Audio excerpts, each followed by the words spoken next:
Dinipensahan ni Congressman Toby Tiangco ang ehekutibo matapos itong banggitin ni dating Speaker Martin Romualdez bilang mas may responsibilidad sa budget na nakitaan umano ng anomalya.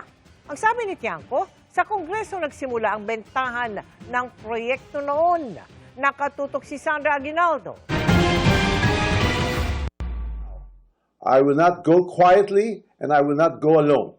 I will not be the fall guy for other people's corruption. Sa mga palabang pahayag ni dating House Speaker Martin Romualdez kahapon para pabulaanan ang alegasyong siya ang mastermind sa budget insertions at anomalya sa flood control projects, meron daw na amoy sina Votas Representative Toby Tiangco. Hindi naman siguro coincidence na biglang nahuli si Saldico at tapos nagkataon doon siya nagsalita.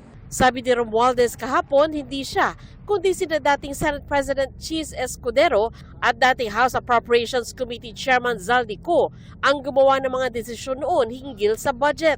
Binanggit din ni Romualdez na mas may responsibilidad sa budget ang ehekutibo na pinamumunuan naman ng kanyang pinsang buo na si Pangulong Bongbong Marcos. Wala pang tugon dyan sina Escudero at ang palasyo.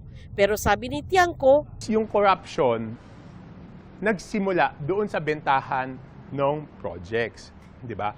At ang nagbebenta ng proyekto noon is si Saldico. Hindi pa umaabot yung budget sa executive, binabayaran na sila basta't napasok nila yung item na yon. So doon nagsisimula yung corruption, hindi po doon sa executive. Makakapagbenta ba si Saldico ng proyekto nang hindi niya nalalaman?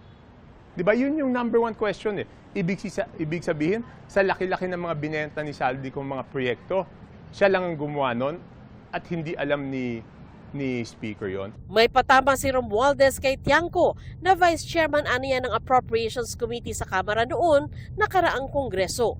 So I have to ask, if there were real concerns about irregularities in the budget process, why were these not formally raised during the deliberations or even during the plenary? Sagot ni Tiangco, pinagbawalan umanong magtanong ang mga miyembro ng majority noon. Pinuna naman daw niya ang pagbuo ng small committee sa ilalim ng liderato ni Romualdez. Ang small committee na kinabibilangan ni Ko ang sumasala sa individual amendments o mga nais baguhin ng mga mambabatas sa budget matapos itong pumasa sa second reading. Ang nakakapagtaka kasi doon sa small committee nung may practice, walang minutes of meeting yan. Walang committee report. Di ba yun yung tinatanong ko this budget, di ba? Wala. So bilang speaker, bakit hindi niya sinigurado na may committee report yon at may minutes of the meeting? Kung tutuusin, ehekutibo lang ang binanggit ni Romualdez at hindi ang mismong Pangulo. Pero ayon kay dating Integrated Bar of the Philippines President, Attorney Domingo Cayosa, hindi ganap na makaiiwas ang Pangulo. Kasi nga, sa dokumento,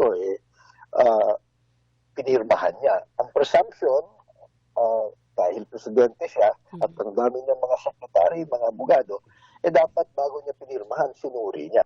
Sabi naman ni Senate Blue Ribbon Committee Chairman Panfilo Lacson, hindi bababa sa 2 pagkakataon na ang ibinigay nila kay Romualdez para under oath niyang maitangging mastermind siya sa malaking pagbabago sa 2025 national budget.